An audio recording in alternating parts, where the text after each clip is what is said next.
You are probably familiar with magnetic resonance imaging machines, either through the claustrophobic sensation of being inside of one, or from seeing the incredibly high detail cross-sections of the human body they provide.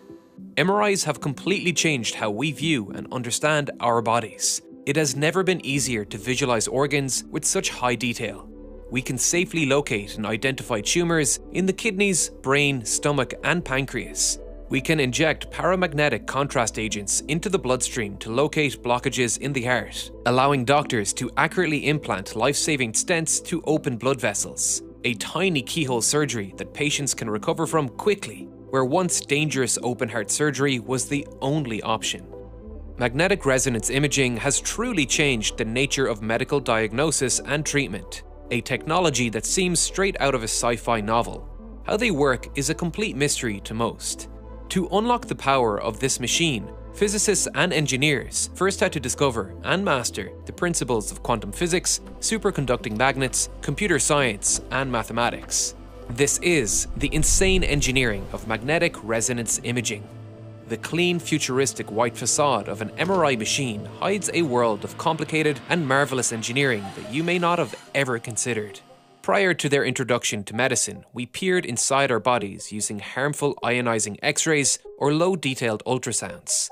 While incredibly useful, even to this day, these two imaging techniques pale in performance to the safe millimeter resolution of MRIs, capable of creating a 3D reconstruction of the body rather than a flat 2D image, achieving all of that without any moving parts. Imaging in medicine relies on collecting signals from the body based on the innate physical properties of tissues.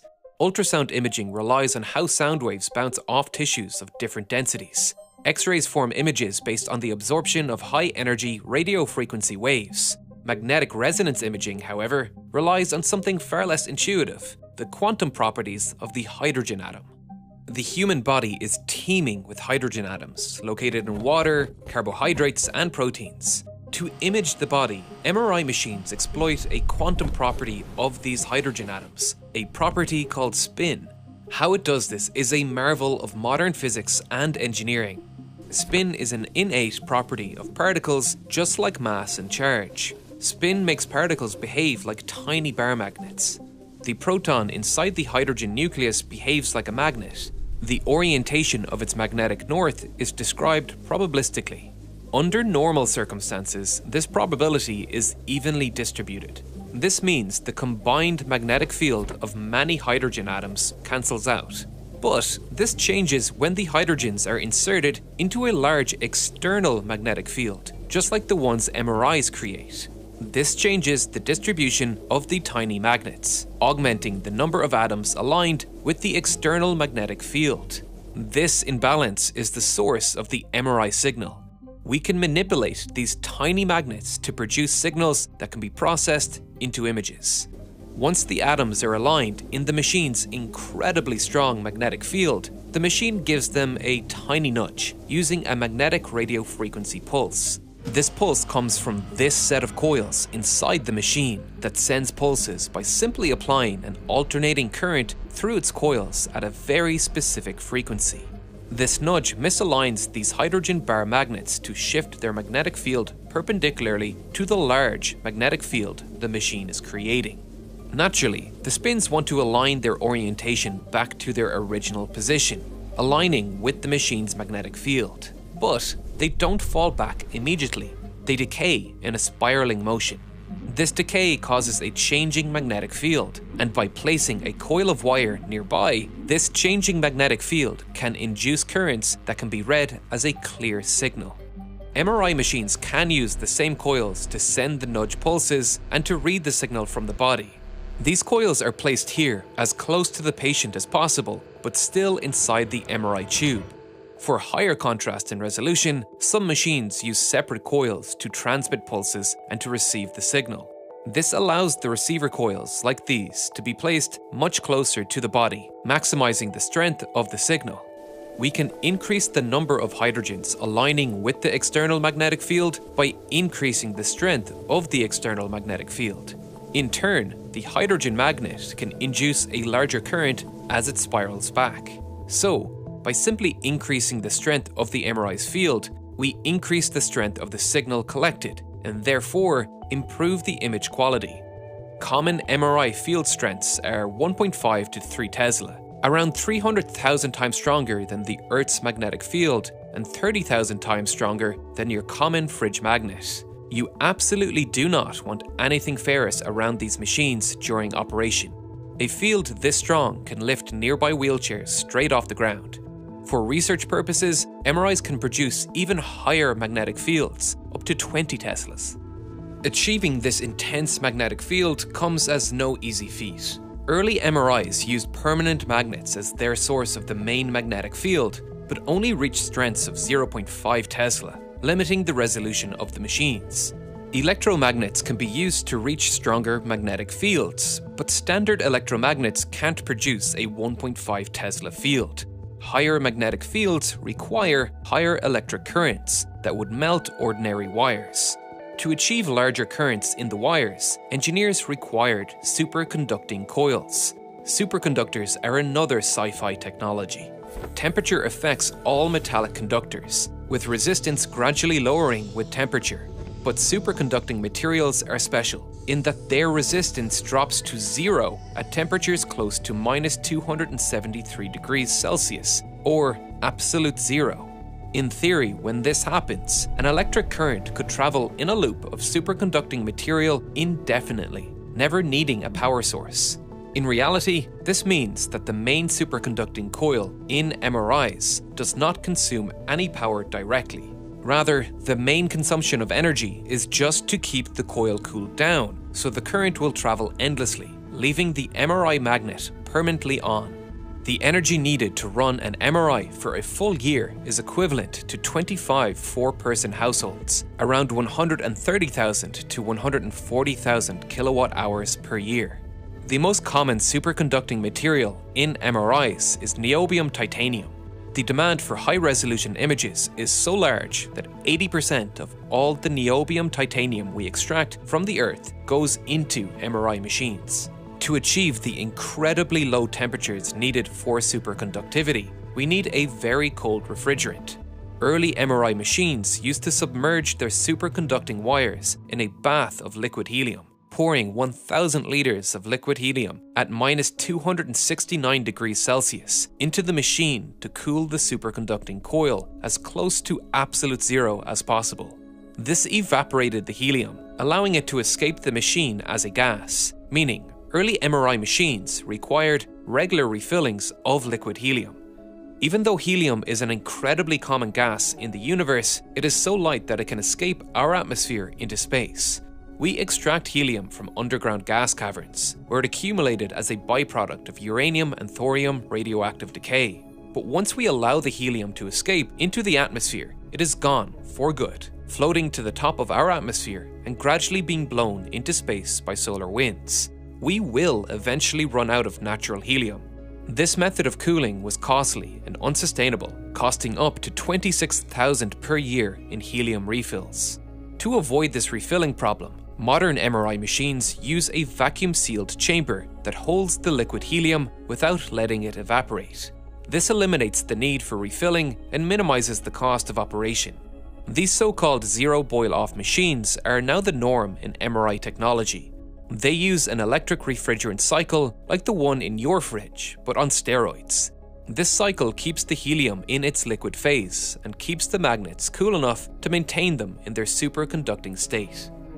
Now that we know why and how the hydrogen atoms are aligned, we need a way to turn that information into an image, and to do that, we need to know the physical location of the hydrogen atoms. Recall that MRIs detect signals from the spiral decay pattern of hydrogens after they've been nudged. These spirals decay with a unique rotational frequency. Interestingly, this is the only frequency that can nudge the hydrogens too. Luckily, rotational frequency is dependent on something we control, the magnetic field strength. For example, hydrogen resonates at 64 MHz at 1.5 Tesla and at 128 MHz at 3 Tesla. This means the atoms in a weaker magnetic field will rotate slower, while atoms in a stronger field will rotate faster. To nudge these atoms, we also need a radio frequency wave at 64 MHz or 128 MHz. We can use this to our advantage to image individual slices. If we apply a gradient to the magnetic field strength, we can selectively nudge atoms along the gradient by applying the corresponding frequency. This gradient is applied precisely using a separate set of regular electromagnets, aptly named gradient coils. To image a slice near the weaker end of the tube, the machine sends a nudging pulse centered at the lower rotational frequency, say 63.998 MHz, and to image a slice on the other end of the tube, the pulse is centered at 64.002 MHz. This still feels like magic. It's not terribly obvious how detecting the decay from these spiraling hydrogen atoms can create images. The receiving coil can only measure the sum of all of these spiraling decays. We need a way of processing the signal to create an image. Let's start by understanding how to get contrast between tissues before delving deeper into the technologies used to actually form images. We need a way of identifying different kinds of tissues to form an image. To do that, we need to contrast the tissues using two different signal types. The first one deals with how quickly atoms realign themselves with the large magnetic field after a nudging pulse. This is called T1 relaxation. The second measure comes from the physical reality of interaction between hydrogens. The atoms do not realign with the magnetic field uniformly. In tissue, hydrogens interact with each other and with their surroundings. Right after the nudging pulse is sent, the small interactions cause the spins to fall out of uniformity. Since the coil can only measure the sum of all of these spiral decays, then the falling out of order would create a decaying signal. This is called T2 decay. Importantly, the two rates are not equal, and even more important, they are dependent on the tissue. Hydrogens in fat have different intrinsic characteristics and interactions than hydrogens in water. This difference is what lets technicians contrast the tissues. We can emphasize the T1 signal by sending pulses rapidly and listening to the signal immediately, as the dephasing effects of T2 do not have enough time to take place. We can emphasize T2 by sending pulses slowly and listening for longer, allowing the dephasing to occur. Just like a photographer can play with camera settings to take pictures of either the bright sky or a dim environment, MRI technicians can also play with two settings to take images of contrasting tissues: the time between pulse repetition and how long to wait to listen for a signal. These two parameters are chosen by the technician each time an MRI is performed, and they choose them depending on what the doctor would like to image. For example, T1 is used to image fatty tissues while suppressing the signal from water. But maybe the doctor wants to assess the cerebral spinal fluid in the spine or the brain, and for that, T2 signals are emphasized to enhance the signal from water-based fluids. Remember, the signal is collected as a sum from a singular slice. The machine needs to form a 2D image of each slice.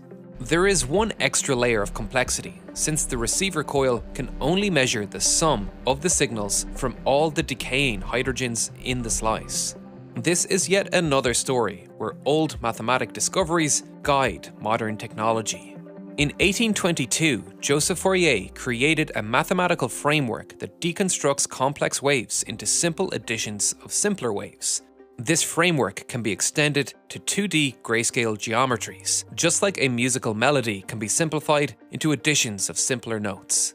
Any image can be deconstructed into a weighted average of simpler black and white stripes.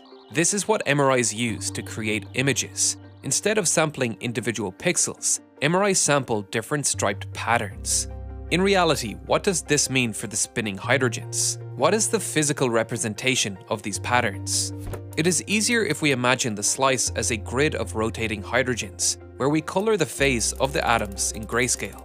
When rotating in unison, the grid is all white, and atoms rotating 180 degrees out of phase are colored black. MRIs exploit this to physically create the striped patterns needed for the Fourier analysis. Using another set of gradient coils, MRIs precisely change the phase of rotating hydrogens to create striped patterns. By controlling how long the Y and X gradients are turned on, the MRIs can create patterns in all directions and frequencies. Slowly, the machine starts to imprint all the patterns with different frequencies and orientations to sample their relative strengths in physical space. And slowly, by adding more and more patterns, the image starts to emerge. This is what forms the image for each 2D slice. Then, the machine goes on to the next slice of the body and starts the process all over again. Turning on and off the coils inside a magnetic field might sound familiar if you've ever played with a speaker. They're basically doing the same thing. Gradient coils rapidly turning on and off are the source of the loud clunking sounds in MRIs. MRIs are constantly evolving, and the core technology is starting to branch off. Researchers want the highest resolution and strive to increase the strength of the magnets, while some hospitals and companies are making them smaller and cheaper, as more practical and cheap MRIs are incredibly useful in the field.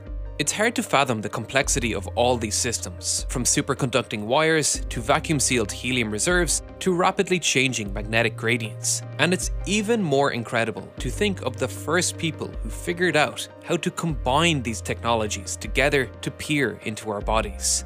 This intricate dance of quantum physics and carefully manipulated gradients has allowed MRIs to change the world of medicine. The MRI machine is a truly astounding piece of electronic technology, and developing something this complicated would simply not be possible without diagnostic tools like those created by Keysight.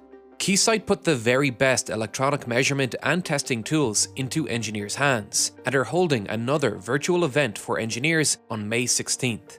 This fantastic free event is a rare opportunity to learn about electronics from experts. This event will explore performance of batteries, DC to DC conversions, and Internet of Things devices using live experiments, like testing different battery models at different temperatures to see how that affects device runtimes, and testing DC to DC converter performances. This isn't just a live video you can watch and learn from. There will be a live Q&A session too, allowing you to ask industry experts questions, an opportunity that does not come around very often. And everyone that registers for the event will be entered into a draw for Keysight's massive gear giveaway. They are giving away 20 pieces of pro-grade test gear worth over $300,000. These are extremely valuable professional-grade tools, and you will get an extra entry to the giveaway if you sign up with my link. If you missed this event, don't worry, because you can re-watch the stream, and they will be holding new live events every 2 months. Whether you're an expert engineer or electronics newbie, you should definitely be signing up for this completely free event.